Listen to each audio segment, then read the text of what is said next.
45 நாட்களுக்கு அந்த குரு பகவான் உச்சம் பெறும்போது இவர்கள் நினைத்ததை எல்லாத்தையுமே நடக்கக்கூடிய ஒரு காலகட்டமாக தான் இருக்க போகுது. பிரம்மஹத்தி தோஷம் அப்படின்னு சொல்லக்கூடிய இந்த காலகட்டத்துல குருவின் சுப பார்வை தான், அதுவும் 12ஆம் இடத்தை பார்க்கறதுனால மிக பெரிய அளவுக்கு இவர்களுக்கு அந்த விரயங்கள் எல்லாமே சுப விரயங்களாக மாறுவதற்குண்டான ஒரு அமைப்பாக தான் இருக்கும். இந்த குரு உச்சநிலை அடையும் போது இவர்களினுடைய சொத்துக்களை விரிவுபடுத்துவதற்குண்டான ஒரு முயற்சிகளை இந்த நட்சத்திர அன்பர்கள் இந்த 45 நாட்கள்ல எடுக்கக்கூடிய ஒரு நேரமாக தான் இருக்கும். சொந்தமாக தொழில் அமைக்கணும் அப்படின்னு நினைக்கிறவங்களுக்கு இந்த காலகட்டம் ஒரு அற்புதமான ஒரு காலகட்டம். உலகெங்கும் இருக்கும் டிவோட்டி நேஷன் நேயர்கள் அனைவருக்கும் ஆஸ்ட்ரோ பூர்ணாவின் அன்பார்ந்த வணக்கங்கள். இன்னைக்கு நாம பார்க்கக்கூடிய பதிவு பாத்தீங்கன்னா குரு அதிசாரம் அடையக்கூடிய பலன்களை பற்றி பார்க்க போறோம்.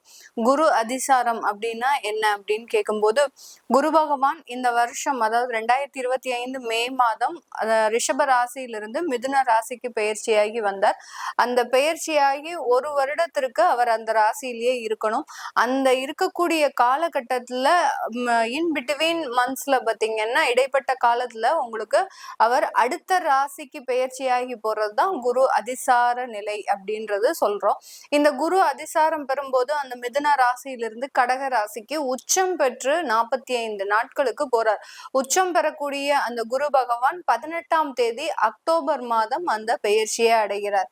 இது கிட்டத்தட்ட ஒரு 45 நாட்களுக்கு 12வது மாதம் அதாவது டிசம்பர் மாதம் 4ஆம் தேதி வரை அந்த கடக ராசியிலேயே இருக்கிறார்.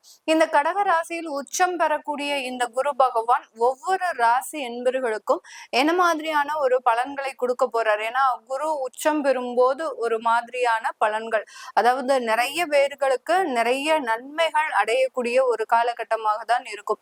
இந்த காலகட்டத்துல அவருடைய சுப பார்வை அப்படின்றது மிக பெரிய அளவுக்கு மாற்றத்தை தரக்கூடிய ஒரு பார்வையாக இருக்க போகுது. அதனால இப்போ நம்ம இந்த ஒவ்வொரு பதிவுகளையும் குரு பகவான் என்னென்ன மாதிரியான பலன்களையும் மாற்றத்தையும் ஒவ்வொரு ராசி என்பவர்களுக்கும் கொடுக்க போறாரு அப்படின்றத பார்க்கலாம்.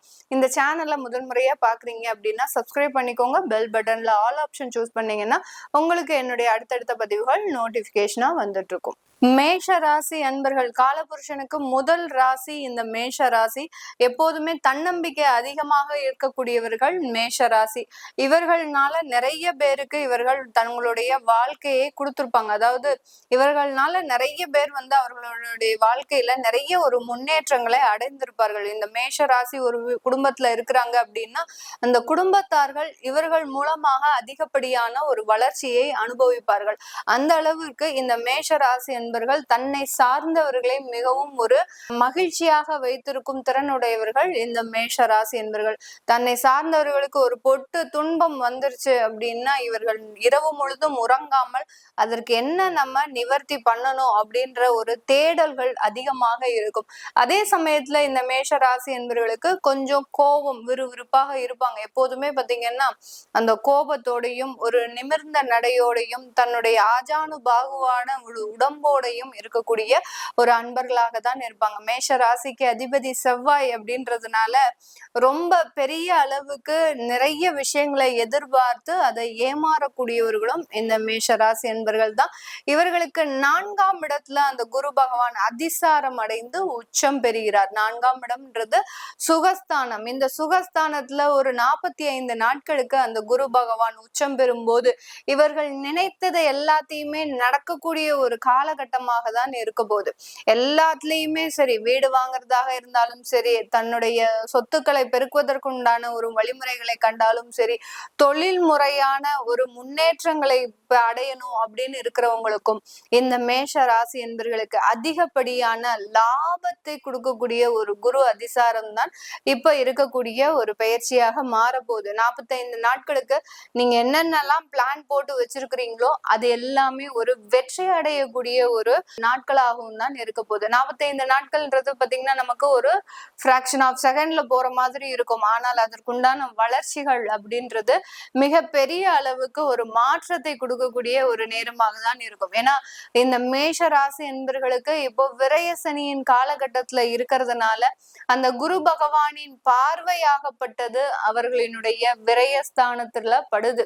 அதாவது அந்த மீன ராசியில இருக்கும்போது சனியை பார்க்கறதுனால அந்த குரு பகவான் சுப பார்வையாக இவர்களினுடைய 12ஆம் இடத்தை பார்க்கறதுனால விரயங்கள் எல்லாமே ஒரு முதலீடை நோக்கியும் தொழில் மாற்றத்தை நோக்கியும் அமையக்கூடிய ஒரு நேரமாக இருக்கும்.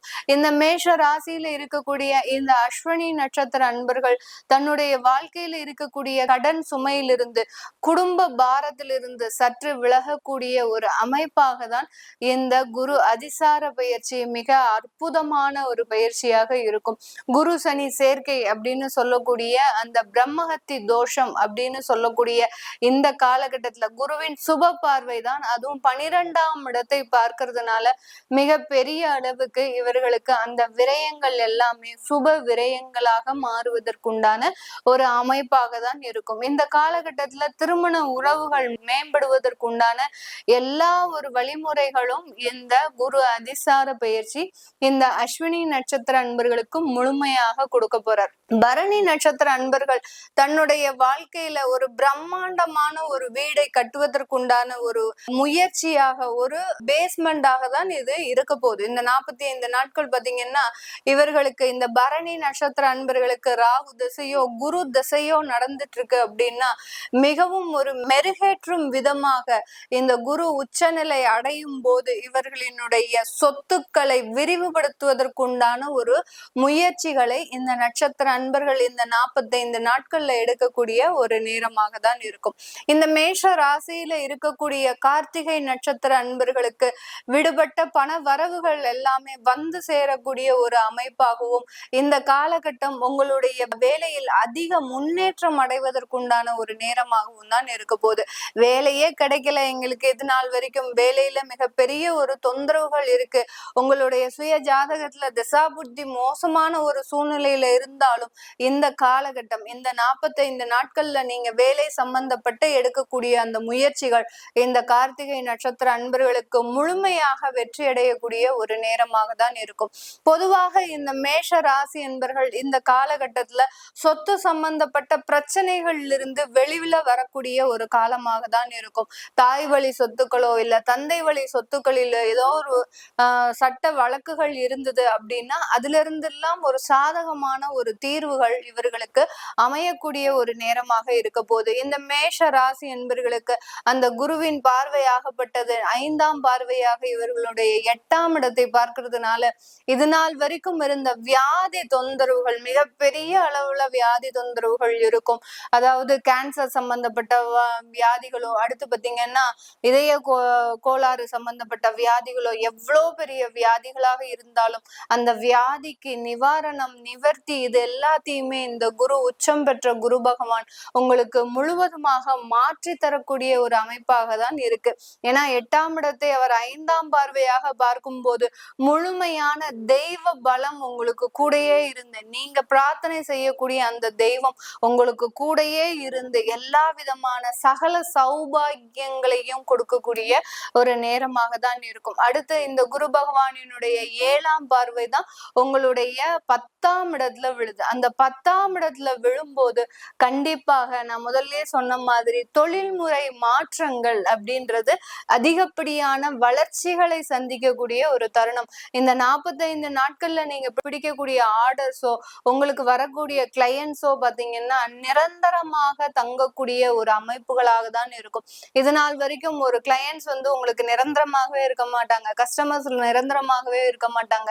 இப்ப வரக்கூடிய இந்த குரு பயிற்சியால பாத்தீங்கன்னா உங்களுக்கு நிரந்தர வாடிக்கையாளர்களை கொடுப்பதற்குண்டான ஒரு அமைப்பை இந்த குரு உச்சம் பெற்ற குரு பகவான் உங்களுக்கு மேலும் ஒரு நன்மையை அந்த தொழில் ரீதியாக கொடுக்கக்கூடிய ஒரு நேரமாக தான் இருக்க போகுது.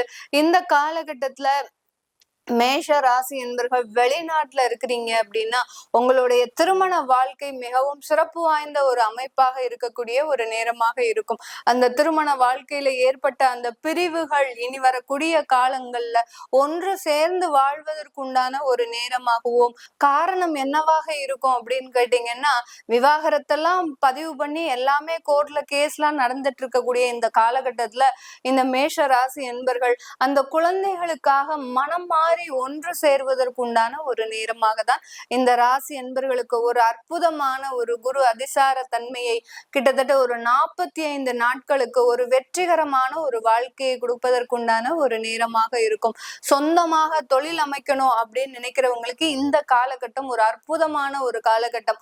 உங்களுக்கு தேவையான முதலீடுகள், உங்களுக்கு தேவையான பண வரவுகள் மிகவும் அதிகப்படியாக ஒரு ஃப்ளோல இருக்கிறதுக்குண்டான ஒரு நேரமாக இருக்கும்.